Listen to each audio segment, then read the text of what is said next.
Okay, last thing I want to do is dump on a guy who's no longer with the Jets, Steve Wilks, obviously. But, it's about much more than Steve Wilks. Let's be real. It starts with the head coach, and this is the Lawrence touchdown run play. It's not really about scheme defensively. Can they do a lot more? Can they do things that fit today's game better? Yes. Technique, yeah, I guess. Effort, only the last 2 weeks it's been rough. The major factor is a hubris that they have, that they try to fit a specific vision. You don't need to do that. Play to your strengths and take what the league gives you. Look around the league. Every defense, it's cookie cutter. It's vanilla. It's not vanilla. Vanilla's the wrong word. Every defense has to do the same things because of the rules. And when you go against that grain and you act like you don't have to do certain things because of the rules, because of how easy it is in terms of passing efficiency, you're just shooting yourself in the foot. That's the major issue. It's the hubris of not being contemporary enough. Let's roll it through here. Got a major, there's a lot of problems on the play, but there's one major issue. Let's just roll it through. I'm not going to say a damn thing until Lawrence scampers over that goal line. I lied. Gamed it up front. Saw a stunt. Oh, Lawrence evading. Backs turned to the ball. Touchdown. Roll it back to the line of scrimmage. Roll it back. Okay. What do we got? 3rd and 13. That's the kicker. 3rd and 13. Here are the sticks. All right. 3rd and 13. They come out 2 by 2. Okay. So the Jets, Stiggers, looking at the safety. What's the call? What are we going to do? Right now, looks to be, showing quarters for pre-snap. All right. Lawrence, motion. There he goes. Now watch the Jets.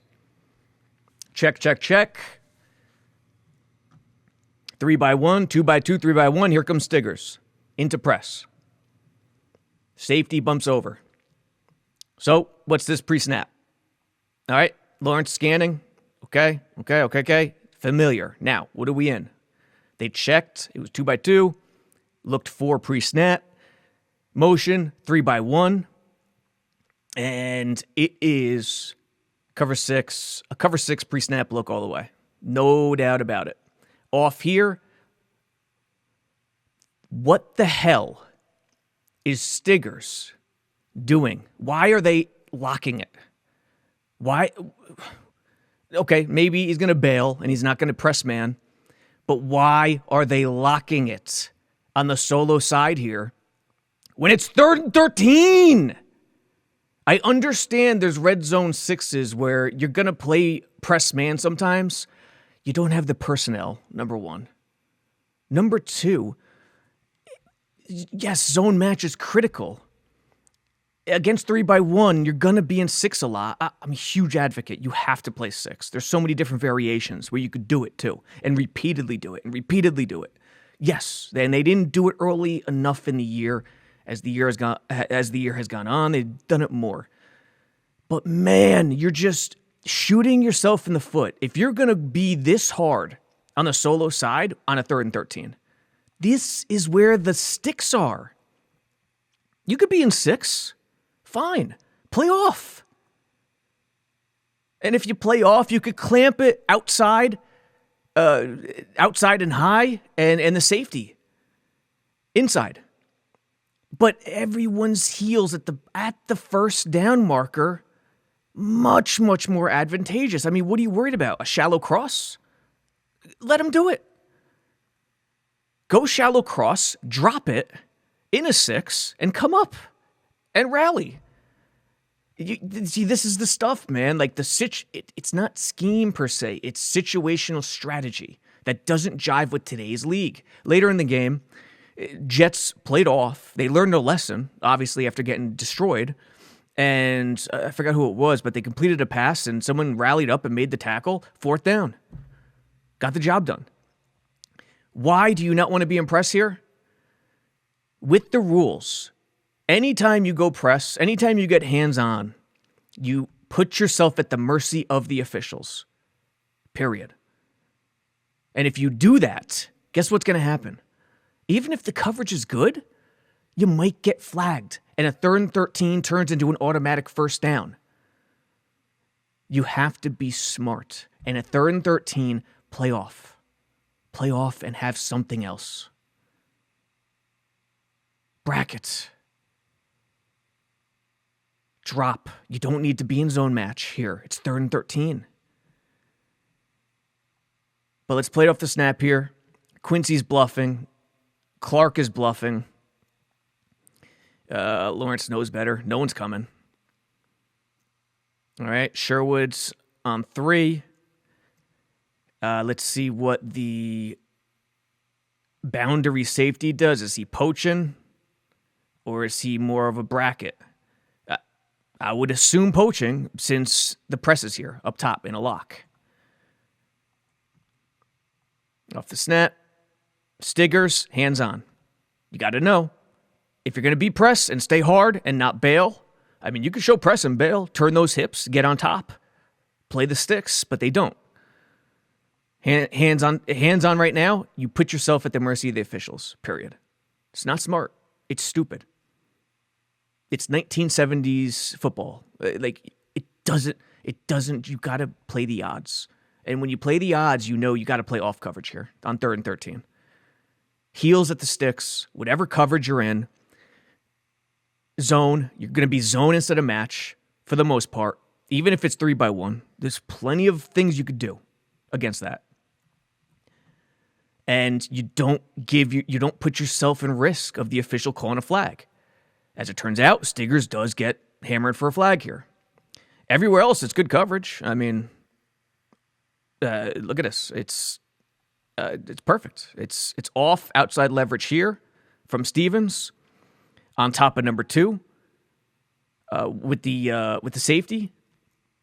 Clark is doing his thing, getting depth in the flat apex, and it looks like a little poach on 3 with this safety. Who's that? Adams? I think that's Adams, and that's Malachi. You put so much pressure on Stiggers here, and yes, Stiggers is gonna stay outside. He has to stay outside here because he has everything to the inside. But why are we mauling the guy here? Why on 3rd and 13? It's not 3rd and 3. It's 3rd and 13. And then up front, they're gaming it, and it looks like Quincy is spy. So I haven't even looked at this yet. Let's see what happens here with the pass rush. I'm sure it's pretty awful. All right, well, first let's get the coverage. Coverage, Sherwood maintains contact. He knows his first read is going to be drifting into the safety. It's good coverage. Again, Lawrence is looking to the ISO side, nothing there. And Stiggers, apart from the DPI holding or illegal contact, whatever it was, good coverage. But again, if you play off and you bracket, the safety could be in a better spot.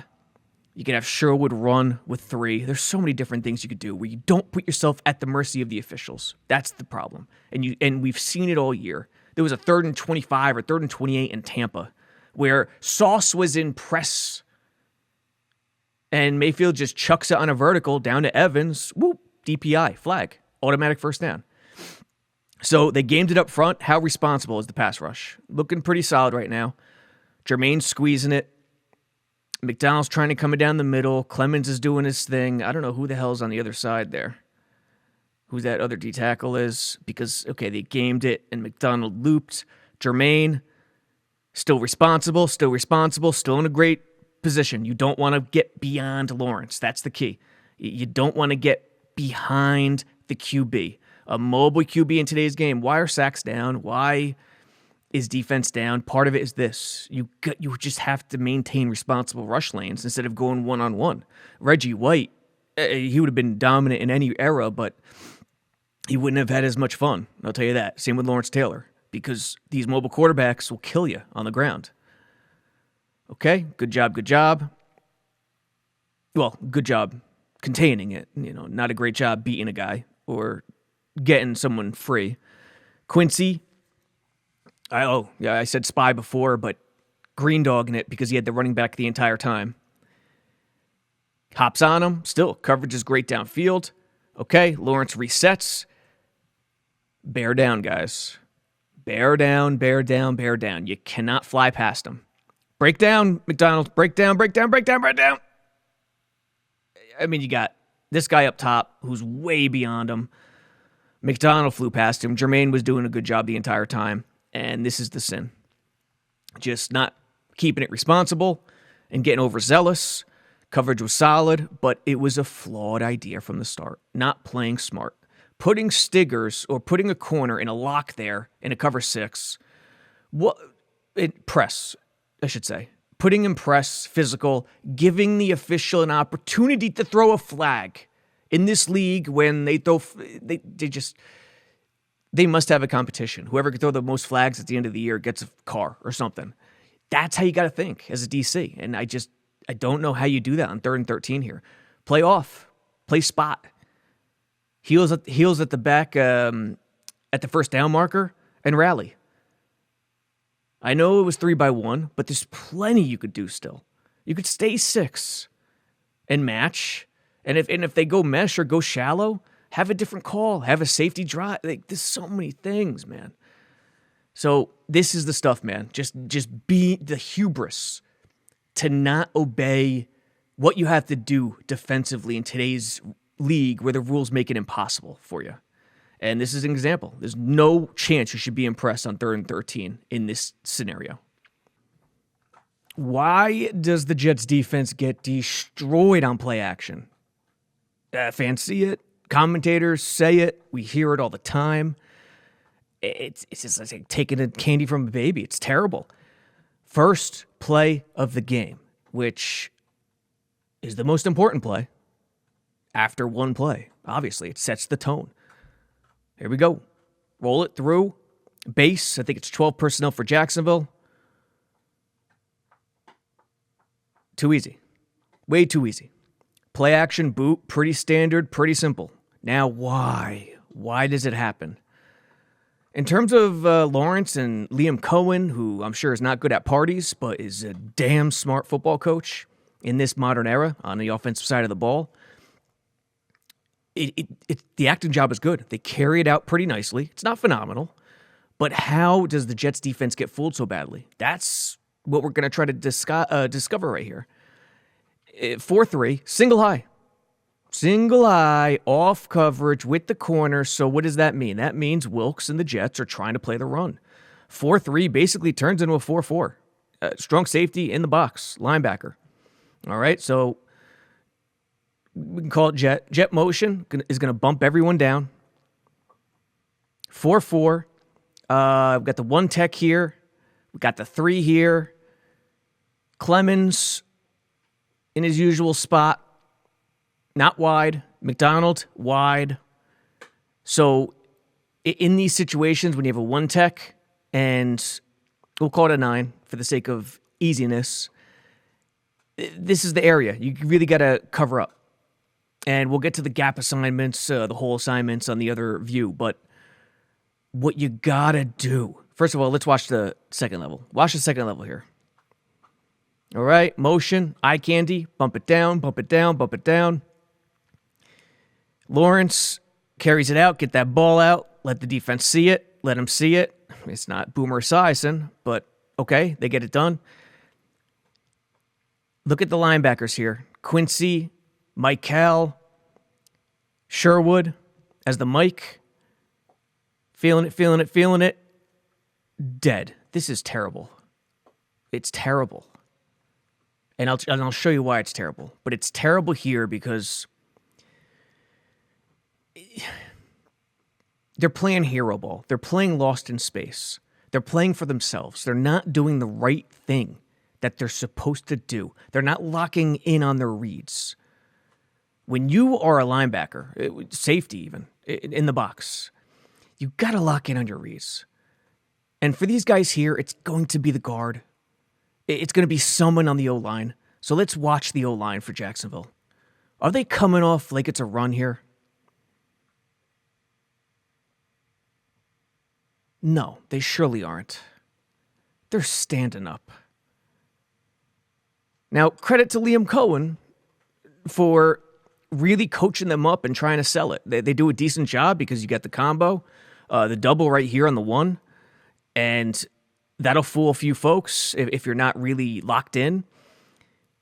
You got the wing here, rolling with the lead through the C gap. Let's draw it up. Here's the wing, rolling with the lead through the C gap. Does he slip into the flat? Is he the guy who catches it? We'll see. So there's eye candy there, but look at the tackle. Tackle stands straight up. I mean, he stands straight up. Of course, it could still be a run if he stands straight up. We know this. But by and large, if you're locking into your reads, this is pass all the way. Yeah, on the backside, you're in a 3-look, single high. Not too deep. I keep hearing people say too deep. They're playing a lot too deep. It's not really true. Like, it's a lot of single high. Even to start the season, too much single high, actually. The surprise here is they're not in press. They're off coverage probably because of the condensed look, because of the tighter splits. But O-line, read it. They're standing up. So how they're still getting sucked in here, I don't know. Quincy and Sherwood. I just don't know. And the route pattern is pretty simple. It's just a boot. It's just a naked boot. And let's see Clemens here. He's going to be initially backside edge. Turns into the front side. Right now he's straight up, peeks to the inside, and the Jags blocker loves it. It's perfect. Peeks to the inside, loses his leverage, and at this point, release. Does Clemens feel it? He drifts to the inside a little bit, and yeah, that little hop there, that cost him. So Clemens even, at the point of attack, that's quick work.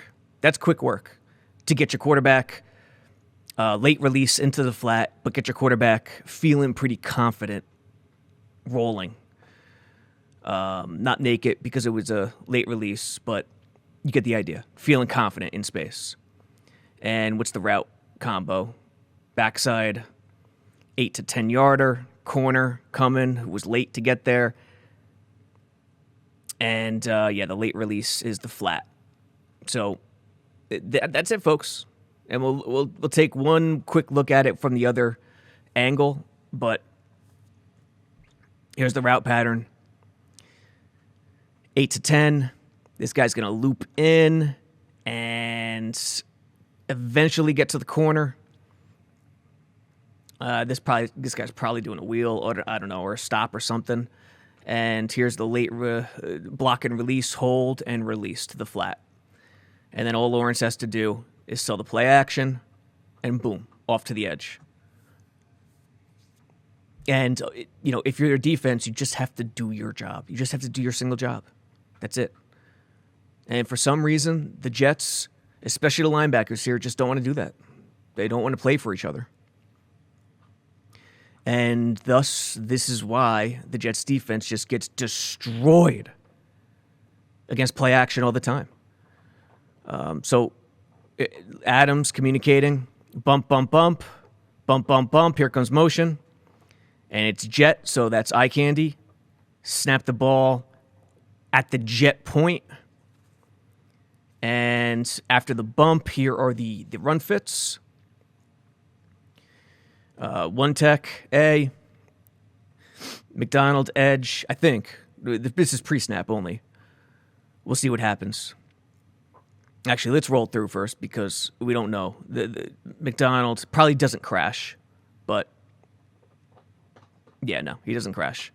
So Mike Cal, they really bump it down, so they have plenty of body, plenty of attention on this play side to the stretch or mid to outside zone. I don't know exactly what it is. And Liam Cohen, how you know he's smart? He sees the defense and says, psh, play action, boot, first play. It's going to be too easy.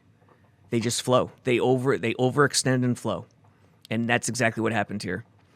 But just to give you an idea, it really doesn't matter, but to give you an idea of the run fits, the Oh, look at it. It's more of a 2-eye tech here. And then, not even a 3. They mixed it up here against Jacksonville. So that's interesting.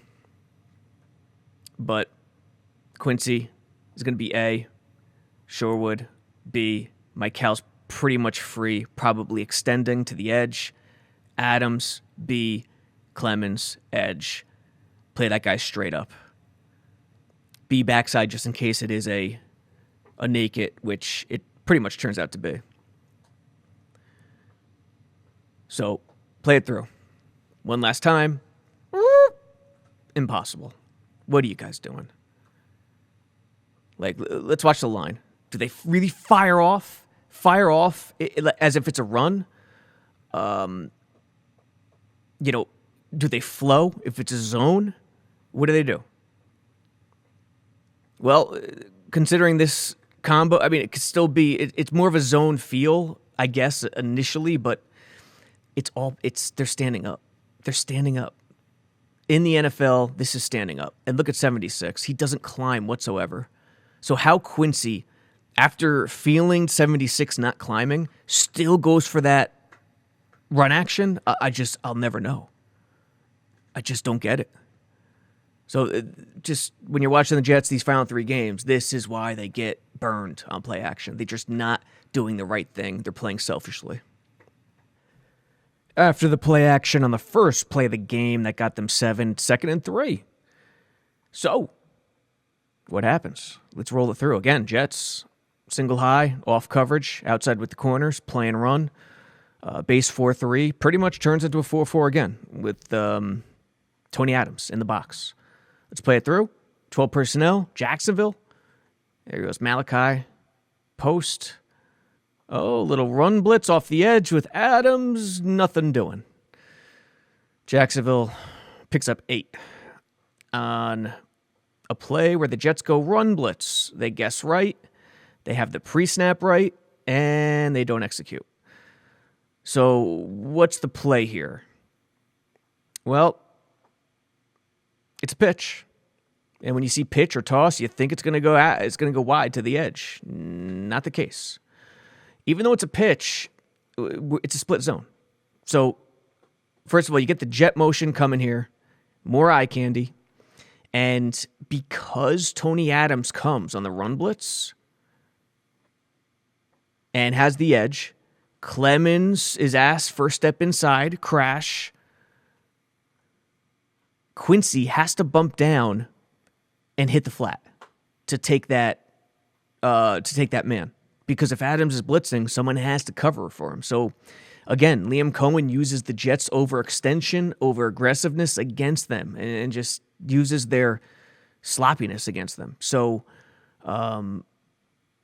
jet motion, and then the split zone is here. The kick out right here, the flash motion, not motion, but flash action from the tight end to kick out on whoever the edge player would be. Usually it would be Clemens. Naked on the edge in a split zone, if it is Clemens, the tackle is going to immediately turn his attention to a double or immediate climb. Jacksonville, we'll run it through. I don't know if they block it correctly, but they try to adjust to the run blitz in real time because Clemens crashes, Adams takes the edge. That action, that sift action, kick out needs to be on Adams. So let's see what happens. And actually, we got to go to the other view. That one, much better. Okay, they're bumping down. Jet motion again, just like the first play. Single high again, off coverage. And there goes the jet. Quincy on the jet. Sifter is going to have to see his eyes right here. He's going to have to decide who the edge is.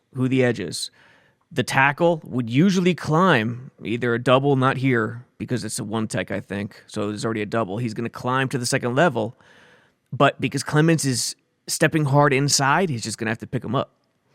And then that leaves someone replacing Clemens on the edge for the kick out.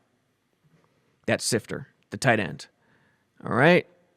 Clemens inside, gets moved. Adams trying to avoid being kicked out when it's a safety. He's going to try to elude him. And this is a problem. If you want the right play here, Adams needs to go under this. He needs to go under this, not in a non-contact way, but go under this and meet this head on. Because if he tries to elude by going outside, it just creates more room for ETN. That's basically what happens. So there it is. Jacksonville doesn't block it perfectly, but considering there's a run blitz, I mean, you can't ask for more if you're Cohen. So here's basically what it is. Again, loaded box. You're giving up 8 yards when you're playing basically a 4-4 in a single high D. Think about that. Ay. But Harrison Phillips, 1 tech, A.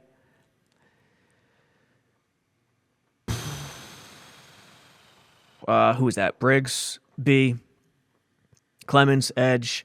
Michael, we're going to bump it down because of the jet, so let's get there first. There it goes. Okay. So, big thing to notice here is Clemens' first step inside is crashing, and he's going to have the B and Tony Adams edge. And Tony Adams is going to have to take on that kick out. Quincy is going to have to honor the jet and get to the flat because Adams replaces him basically in the run fit. Sherwood's going to be A, front side. Michael is going to be C or scrape overextension to the sideline. So that's basically what we're looking at. And here's the biggest sin of the play. All right. Pitch. And why the pitch split zone? Usually split zone, inside split zone, it's just a handoff. Why does Liam Cohen go pitch? Because if you go pitch, you send jet mode. This stuff is not complicated. You just need to game plan and call the right stuff for the defense. A lot of jet motion. First 2 plays, 2 jet motion. Eye candy going one way. This way on this play is to the left. Why pitch split zone? Because the pitch tries to make the defenders go this way, even though it's a pitch where ETN takes it and it's really an inside zone. That's why they do that. So it's not an edge rush. It's not an outside rush. It's a pitch split zone. I mean, it's a zone pitch, basically. So the sin of the play, again, Clemens stepping in, B-gap. Adams, stay on his ass, and you got to pinch it. Squeeze it, Tony. Squeeze it. Clemens, hard step inside. He's too flat for me here. See, Clemens is way too flat. I need Clemens to be more at an angle. I think this is a major problem. Too flat down the line. Instead of going right, I need you more at an angle to push this tackle down. You know the run blitz is coming, so the left tackle is not going to climb. You hope he climbs because it leaves you open, it leaves you free, but he's not. He may look to climb and seal Sherwood, but because you're crashing, you're right in front of his face, so he's going to get to you. Clemens here, I need you to more of an angle to try to push him back. Instead, he just goes way too flat down the line, which opens up so much space.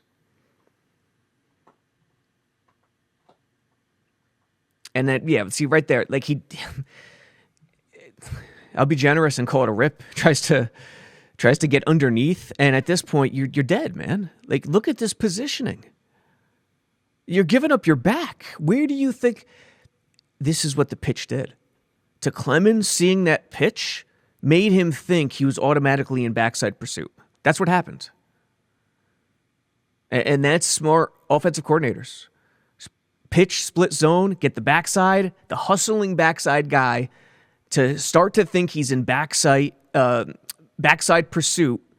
So he's going to take a flatter angle and get his ass and hustle down. And maybe if they turn it up, get an angle. That's why he did that, is my best guess. If it was a handoff, there's no way he's taking that route. He's taking it more in a 45-degree angle. And there's no way he's giving up his back. You just can't do that. And at this point, this is where he should be. Lane responsibility. But at this point, he's gone. And he's like, whoa, where did he come from? How is he in the middle? How is he in the A-gap? How is that possible? And Clemens just gone, sealed. That's the deal, folks. You know, one anchor on the defense. On this play, it was Clemens. Previous play, it was Quincy and Sherwood and everyone who bit for play action.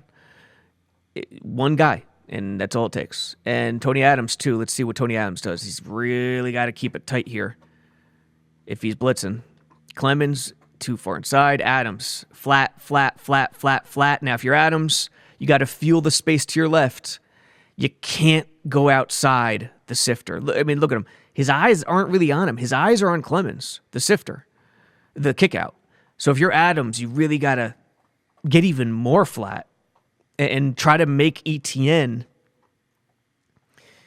do whatever you have to do to make ETN have to want to bounce it outside to take time.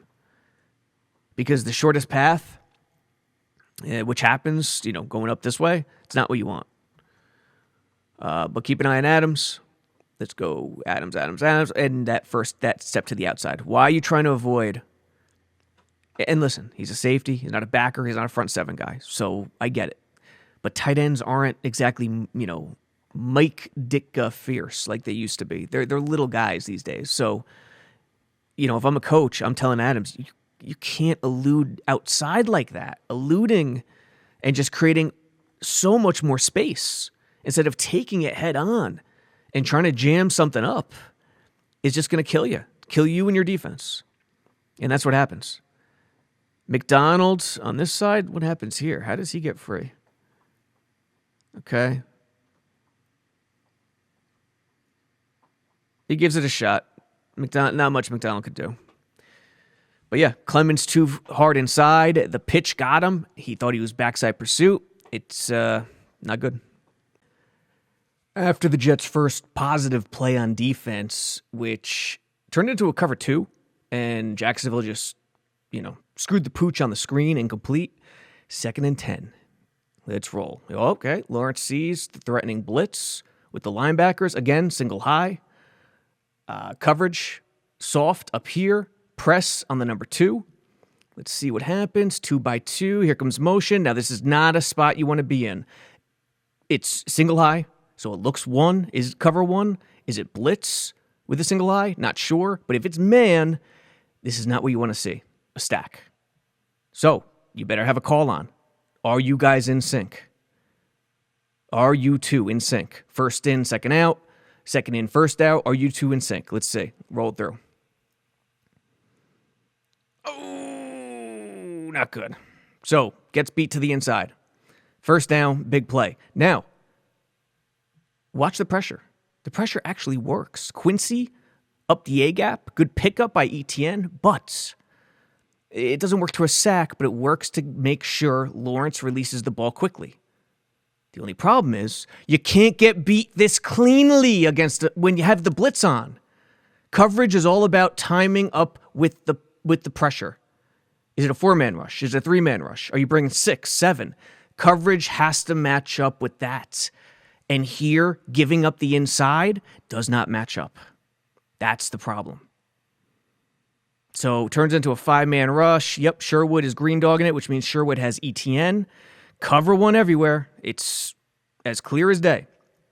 Man coverage everywhere. Single high safety. Down here, a little cleaner. Stack, tougher to deal with. It's Tony Adams and press. Stigger's on top.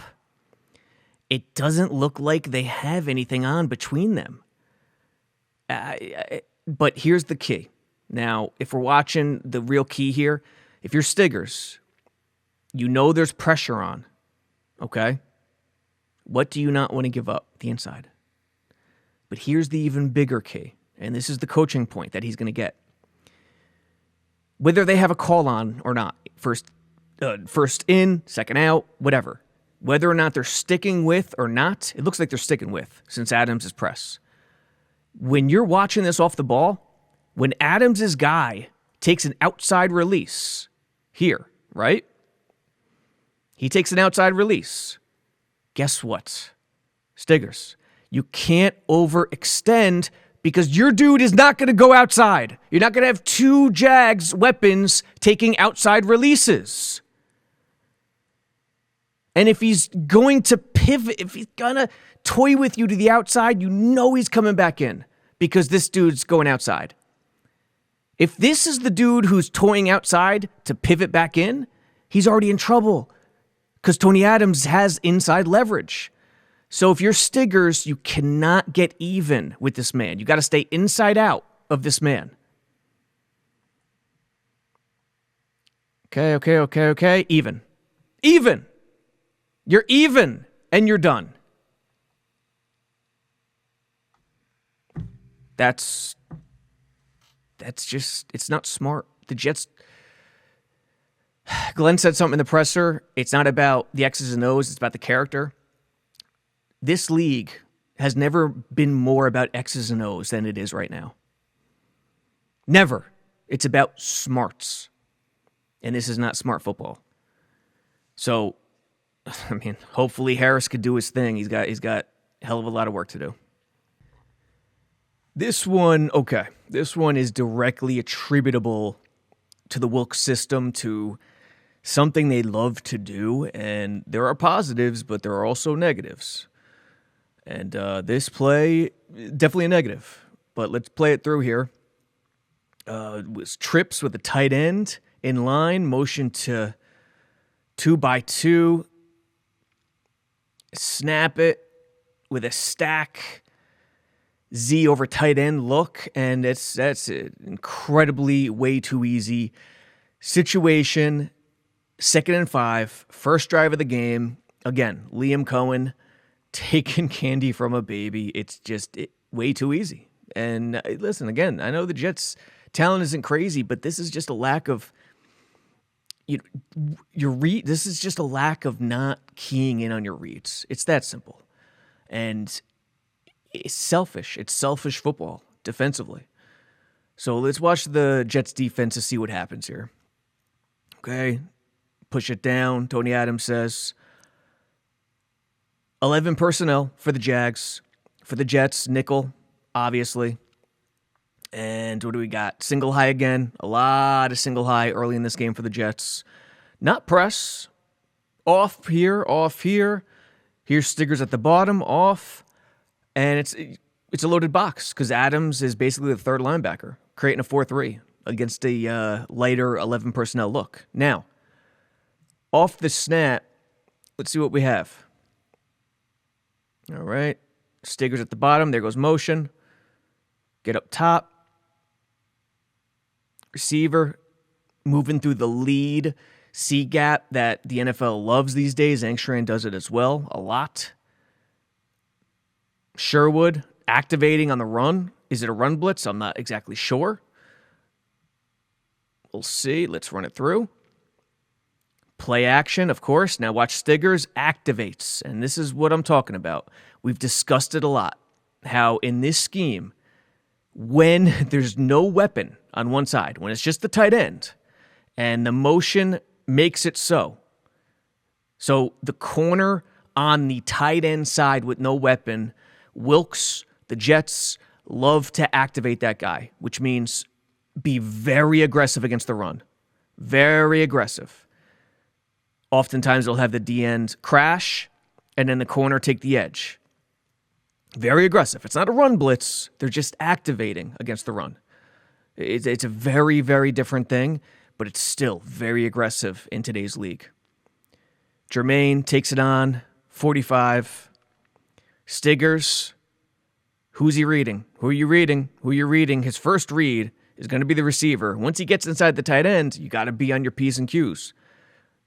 Who's your first read become? The tight end? And if he goes vertical, you follow him? Let me just cut the drama out. Understand one thing. This is cover 3, basically.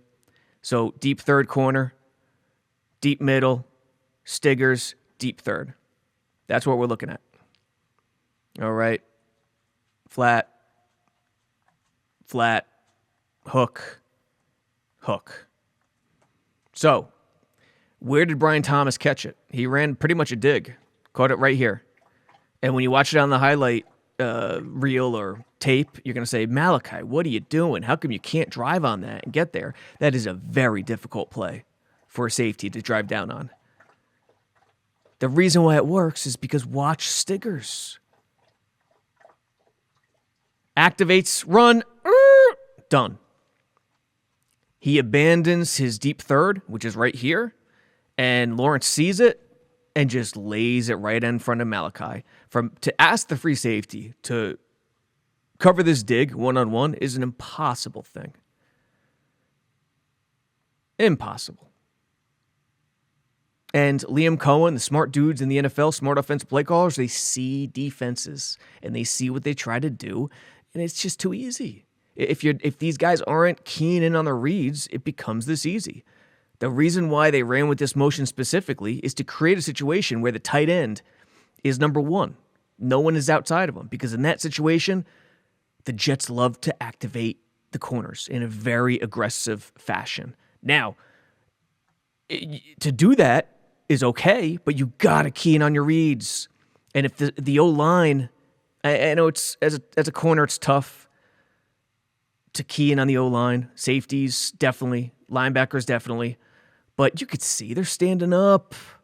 It's pass pro all the way. Yeah, you're going to have a double inside, but that's play action in NFL 2025. That's just the way it is. And now Sherwood, not even close, and he's going.